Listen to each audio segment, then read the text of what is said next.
Capítulo Shiri acarreados. Parecería que después de lo dicho en el capítulo anterior no habría lugar para más sorpresas desagradables relacionadas con nuestros visitantes espaciales. Pero no es así. Todavía hay más cosas preocupantes que decir acerca de ellos, o más bien, de algunos de ellos, ya que la mayor parte no interfieren en nuestras vidas, por lo menos de una manera tan descarada y perniciosa como lo hacen estos enanos, lampiños y cabezones, y por añadidura, impotentes. Si lo dicho en todo lo que antecede en este libro hay que recibirlo con prudencia y con serenidad, lo que vamos a decir en este capítulo habrá que admitirlo con la misma serenidad, pero con mucha más cautela, ya que por un lado, no tiene tantos apoyos y testimonios directos como lo anterior, y por otro, se convertiría en un motivo más de preocupación. Y, sin embargo, por desgracia, puede ser que en fin de cuentas no sea tan descabellado como parece a primera vista. Me refiero al acarreo de humanos fuera de este planeta para que en su lugar de destino trabajen como esclavos al servicio de otras razas más adelantadas. En un primer momento, cuando uno oye esto, aparte de las enormes dificultades técnicas de todo tipo que supone el traslado, se indigna pensando que ninguna raza, por avanzada y superior que sea a nosotros, tiene el derecho de cometer tal felonía. Somos seres racionales y por tanto tenemos nuestra dignidad y nuestros derechos y no se nos puede tratar como si fuésemos animales. Eso pensamos hoy y creemos que nos asiste todo el derecho para pensar así. Sin embargo, hace solo 3 siglos no pensábamos igual, cuando canallescamente fuimos a África a cazar a lazo a los pobres negros y encerrados en horribles bodegas los trasladamos a América para que nos hiciesen las labores que ya no podían hacer los indios. Porque a estos, en algunos sitios, ya los habían matado a todos. Los cultos y cristianos colonos blancos trataban a los que tenían la suerte de llegar vivos como si fuesen animales. Los amarraban, los domaban a palos si hacía falta, los compraban y vendían como una mercancía más, y hasta consideraban de su propiedad a las crías humanas que nacían de sus esclavas. Y si mal lo hicimos en África, peor lo hicimos en América, en donde no solo acabamos con razas enteras, sino que, amparados en fanatismos religiosos y en imperialismos huecos, arrasamos culturas que eran mucho más antiguas y hasta más humanas y armónicas que las nuestras.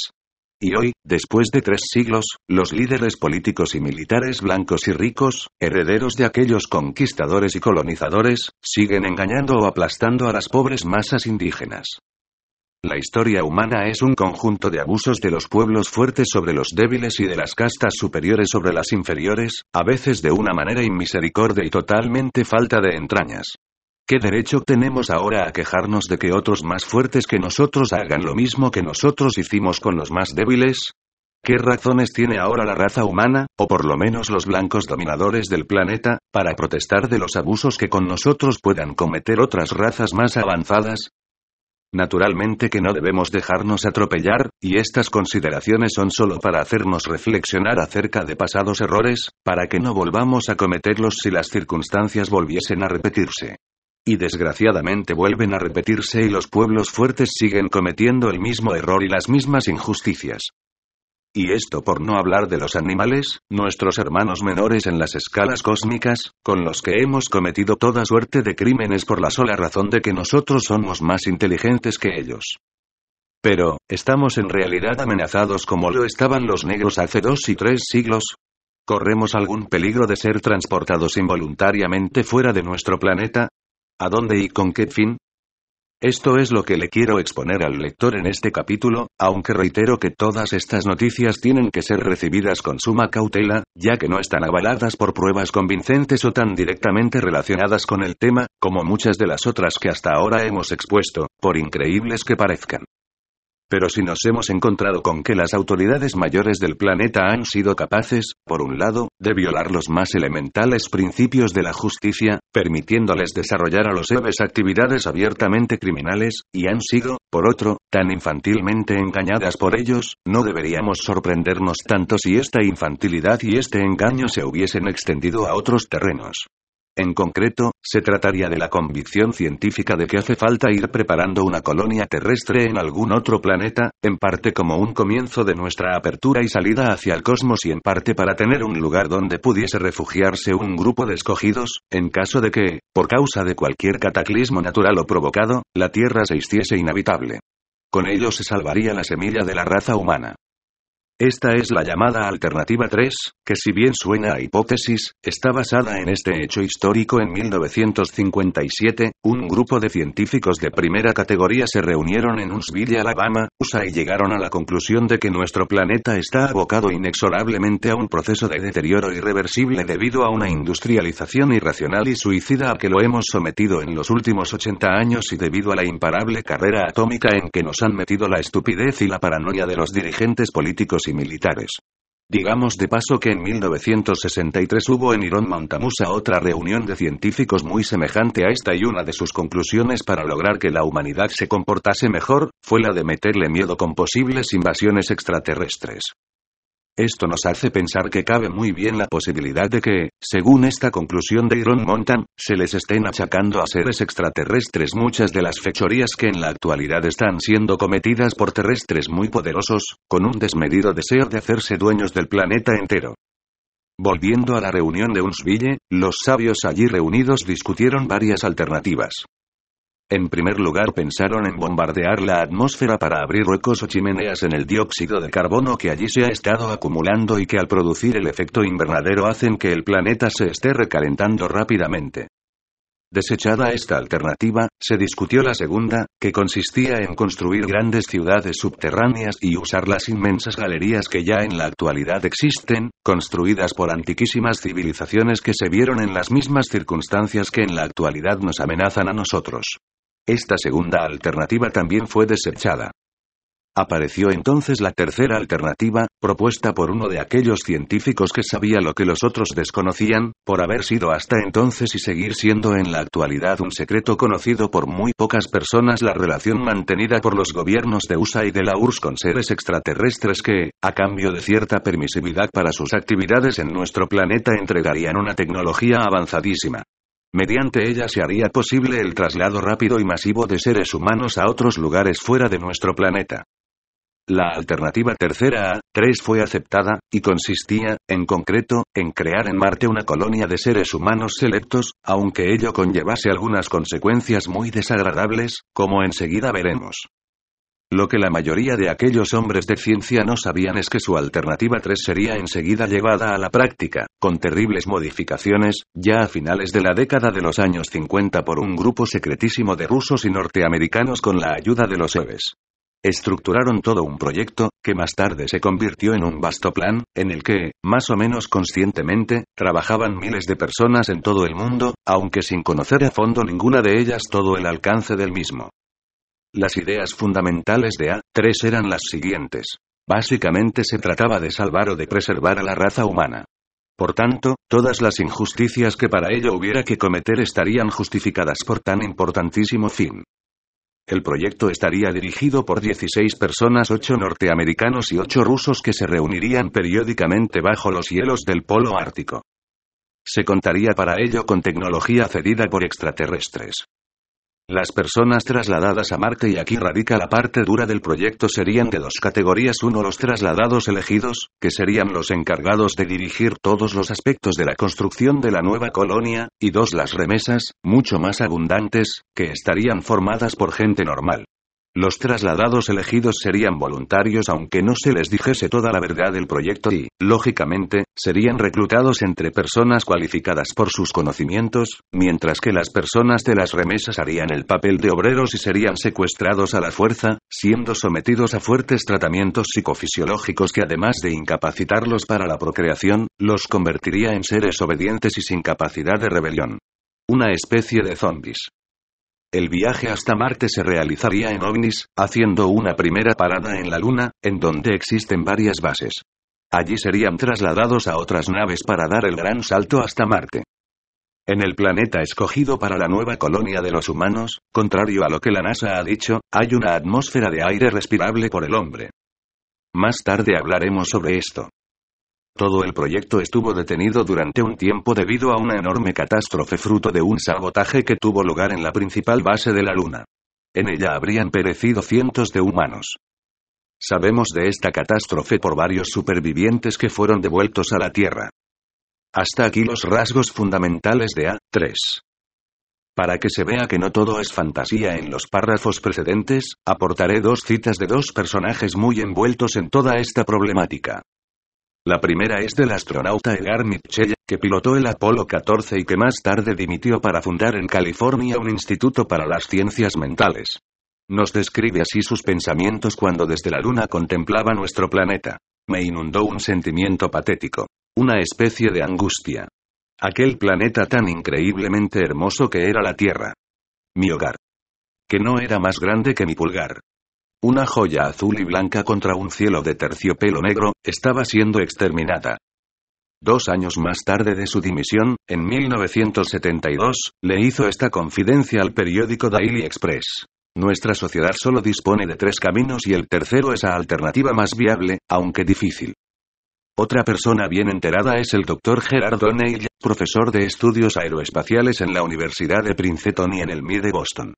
Pues bien, en una entrevista de la que nos hablan L. Watkins y de Ambrose en su libro Alternativa 3, después de hablar de los enormes problemas que en la actualidad existen en la atmósfera terrestre debido al efecto invernadero, añadió que la solución será lo que él llamó Isla 3, que sin los rasgos macabros de A3 y sin necesidad de un traslado a Marte, tiene muchos puntos de contacto con Alternativa 3. El Dr. O'Neill desconocía los tratos secretos de rusos y norteamericanos y toda la tecnología que había sido recibida ya para entonces de los extraterrestres. Sin embargo, dijo que tal tecnología existía ya y que la NASA había confesado que la poseía. Veamos ahora la conexión que todo esto tiene con otros hechos que conocemos y la probable cronología de todas estas historias, que si por un lado parecen alucinantes, por otro están apoyadas por hechos comprobados y a veces terribles. Década del 30, probablemente estrellamiento de un ovni en Alemania, del que procede la foto que publicamos en el capítulo Eves muertos y Eves vivos, que aunque fuese descalificada en su tiempo por las autoridades, tiene todas las características de ser real. En la actualidad hay ya otras fotos por el estilo tomadas en las décadas del 70 y del 80. Probable contacto de las autoridades nazis, hacia el final de la década, con un grupo de extraterrestres que les comunicó alguna tecnología nueva, lo cual les permitió avanzar rápidamente en la fabricación de sus cohetes. Década del 40, los ovnis comienzan a dejarse ver más a menudo. Con el avistamiento de K. Arnold 1947 y la consiguiente divulgación de la noticia, esta presencia se hace pública. Los estrellamientos de Roswell y Aztec ponen en guardia al gobierno de USA. Se produce el primer acto hostil conocido de un ovni derribando a un caza pilotado por T. Mantell 1948. Década del 50, rusos y norteamericanos por separado establecen contactos oficiales con los Eves. Se hacen pactos con ellos. Se empieza a recibir tecnología avanzada. Curiosamente, en esta misma década, 28 de marzo de 1950, es la supuesta llegada de los de humo a nuestro planeta. Década del 60, se registra el primer encuentro físico filmado de Eves con agentes del gobierno norteamericano, en la base aérea de Oyama en Mex. Comienzan a notarse extrañas matanzas y mutilaciones de animales en las granjas. En virtud de la tecnología recibida en años anteriores, comienza la colaboración secreta entre USA y URSS. Se producen los primeros acoplamientos de submarinos y naves espaciales, pero no se hacen públicos. Los Eves colaboran secretamente en la creación de las bases en la Luna y supuestamente de la colonia en Marte. Década del 70, se incrementan las matanzas de animales en granjas. Empiezan la colaboración pública USA-URSS en el aire. Primer acoplamiento de una Soyuz y un Apolo en julio de 1975. Hubo otros secretos anteriormente. Empiezan a funcionar las bases conjuntas USA-Eves. De los rusos no tenemos noticias sobre esto, aunque probablemente comenzaron por estos años. Se incrementan las desapariciones masivas de gente. Década del 80, el gobierno norteamericano comienza a filtrar discretamente rumores sobre la presencia de extraterrestres entre nosotros. Películas y series de televisión. Los Eves le dan al gobierno de USA, como parte del pacto, algunos ovnis.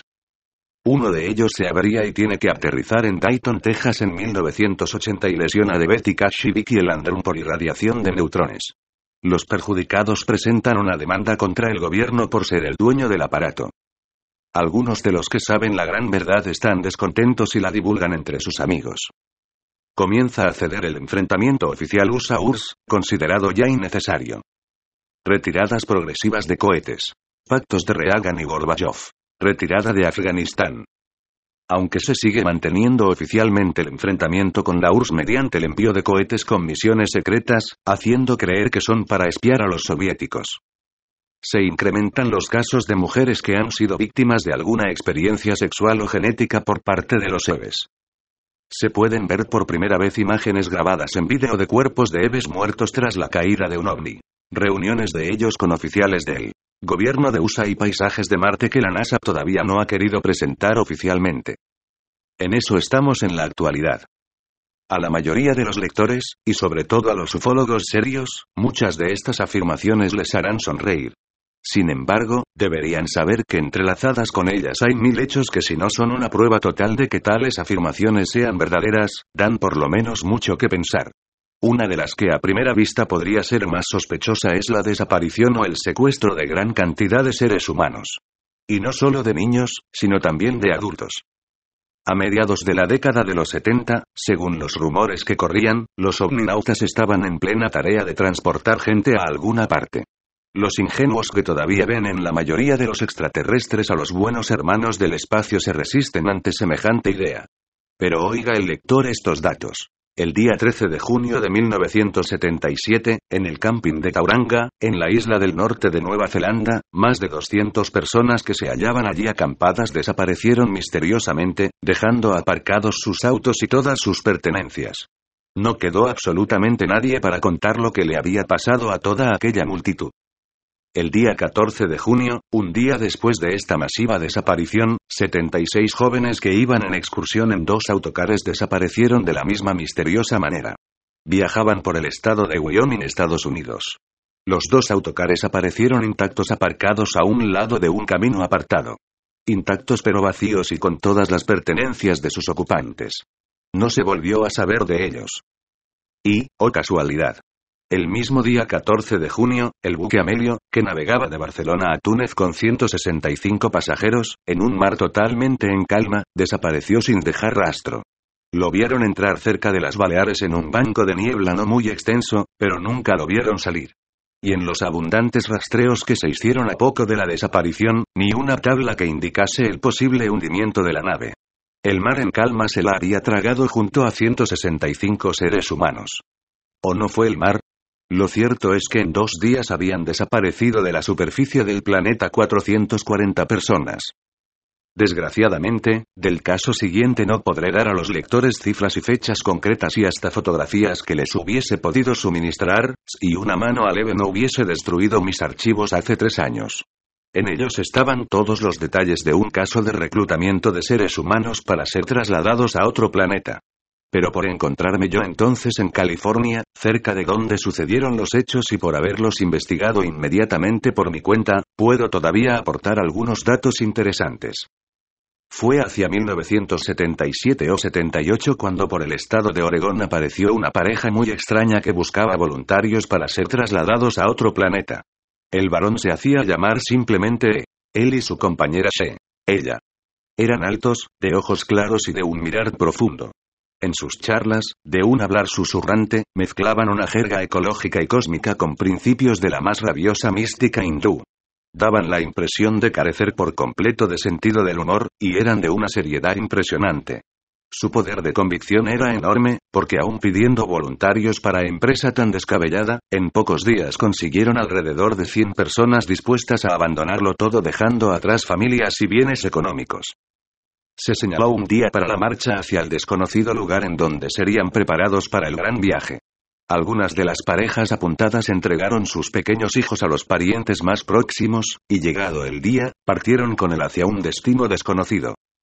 Naturalmente, el revuelo que se formó fue enorme y las autoridades tuvieron que tomar cartas en el asunto ante las muchas denuncias de niños abandonados.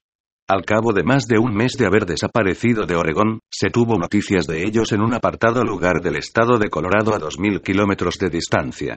Allí parece que estuvieron acampados varios días, aunque del grupo faltaban ya bastantes. Algunos volvieron a sus hogares al cabo de un tiempo, pero de muchos otros no se volvió a saber. Finalmente, todo el asunto fue cayendo en el olvido, como sucede con tantos casos extraños. Las noticias de desapariciones misteriosas de adultos saltan con cierta frecuencia a las páginas de los periódicos. La gente las lee con cierta curiosidad, pero ante la avalancha de noticias raras que nuestra desquiciada sociedad produce todos los días, pronto caen en el olvido. Es cierto que hay muchas razones, puramente terráqueas, para que una persona desaparezca sin dejar rastro, o falte de su domicilio aún sin haber ninguna razón aparente, pero en muchos casos, tras una buena investigación, se llega a la conclusión de que en la desaparición de determinada persona intervinieron causas extrañas. A veces los periodistas no tienen reparo en relacionarlas con extraterrestres, como en este artículo de Henry Weber, aparecido en el Star el 7 de mayo de 1988. Los alienígenas raptan cada año a unas 10.000 personas, y la cosa se está poniendo peor a medida que ellos necesitan más gente para sus trabajos. Esto es lo que dice el Dr. Adle Spoor, que añade que en un principio los extraterrestres echaban mano de los descarriados y transeúntes, pero que ahora se llevan a la gente de cuello blanco y de clase media. No quiero ser un profeta de calamidades, pero preveo el día en que toda la raza humana va a estar en peligro, les dijo el experto de Ámsterdam a los periodistas. Cada año se desaparecen unas 10.000 personas para hacer avanzar la economía de una civilización extraterrestre. El Dr. Spoor basa sus cálculos en el estudio de miles de personas desaparecidas, tal como figuran en los archivos de la Policía Europea, y lo que es muy extraño, un 18% de estas personas dijeron que habían visto un ovni o un extraterrestre poco antes de desaparecer. La implicación obvia es que fueron seguidos primeramente y luego raptados por ellos. Y añadía que en el último año hemos visto que la mayoría de los desaparecidos pertenecían a las clases media y alta, lo cual nos indica que los alienígenas necesitan ahora esclavos para que les desempeñen labores de oficina. El experto en ovnis suizo Hugo Genzer aplaudió las declaraciones del Dr. Spoor diciendo que es algo que no se puede tener por más tiempo en silencio. Y añadió que la Unión Soviética conoce muy bien esto que está pasando y publicó un breve informe en 1984 sobre todo ello. Efectivamente, si se publicasen convenientemente todas las noticias referentes a esto y no hubiese una tendencia a ocultarlas o disminuirlas por no alarmar a la gente o por no dar la impresión de sensacionalismo, nos quedaríamos pasmados de la cantidad de gente que se esfuma sin dejar rastro. En muchos casos, incluso los familiares de los desaparecidos no quieren que se hable del caso, por considerarlo de alguna manera humillante. Aparte de esto, el lector también recordará el capítulo Juegos de los ovnis con los aviones, en el que narro casos de desaparición de aviones comerciales con todos sus pasajeros. A lo que habría que añadir las salpicadas pero constantes desapariciones de barcos con todo su pasaje y otras esporádicas pero masivas, tales como las que se dieron con gran abundancia en Australia durante el mes de septiembre de 1977. Las cifras totales de adultos desaparecidos sin causa en todo el mundo son impresionantes.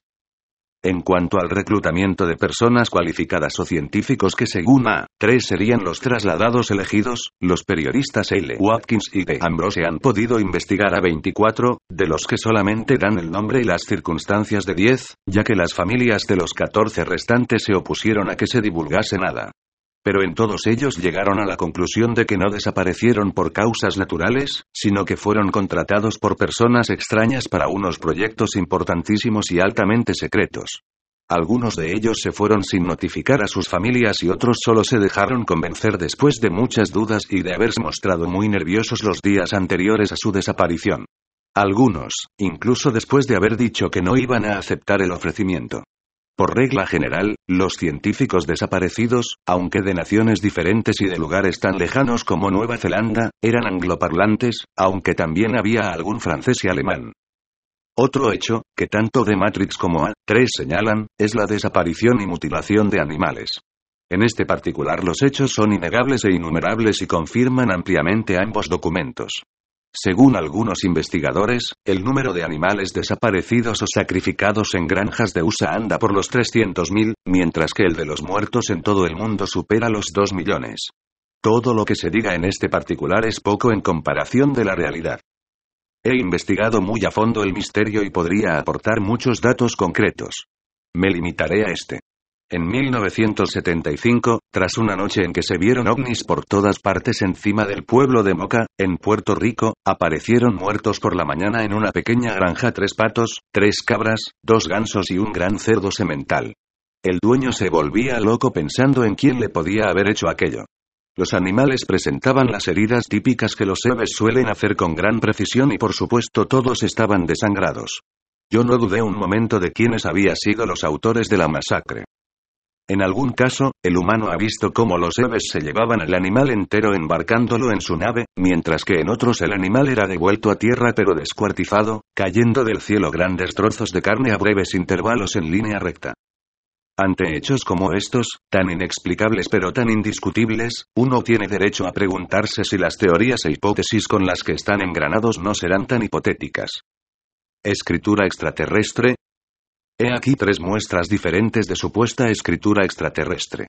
Hay innumerables contactados que tienen otras diferentes, recibidas, según ellos, de los extraterrestres. Descontada la buena voluntad de muchos de ellos, en bastantes casos estamos completamente seguros de que se trata únicamente de un fenómeno de psicopatía, en donde la mente del propio contactado juega un papel principal. Aparte de la gran labor confusionógena tanto humana como extrahumana, que existe en Iodo el fenómeno ovni. Escenas como esta han sido frecuentes en muchas granjas de mundo entero.